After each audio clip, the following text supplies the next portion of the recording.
बुझता नहीं। अरे डाल ले बता होली है।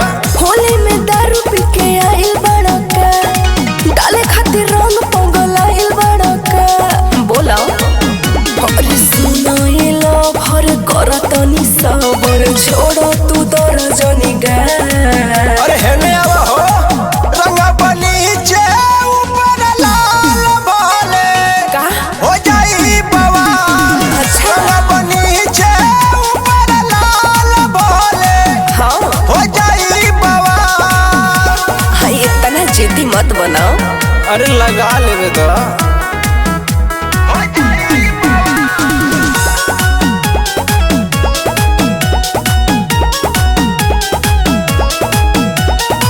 आधा से अपना तू वही बहना बाज हो, रंगवा से दहिया के करबो मसाज हो।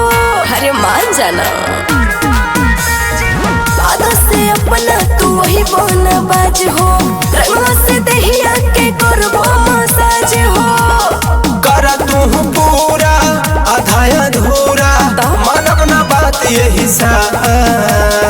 हाँ नु हाँ हो रंगा बनी चे ऊपर लाल भोले ओहो हो जाई बाबा। रंगा बनी चे ऊपर लाल भोले हो जाई बाबा। असो बचबू ना।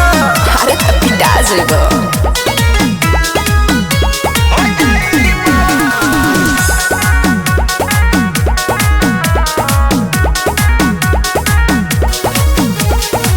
डाले लो राकेश ना तोहके बुझाला, सगरो अलंगिया तू को दिहला पाला।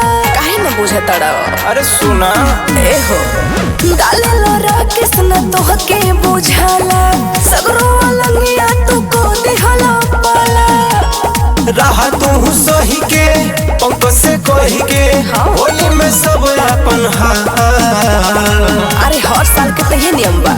रंगा बनी चे ऊपर लाल भोले हो जाई बाबा।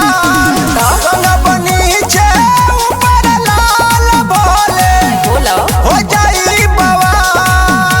अरे तब बस के रहिया। अरे आ गईली तो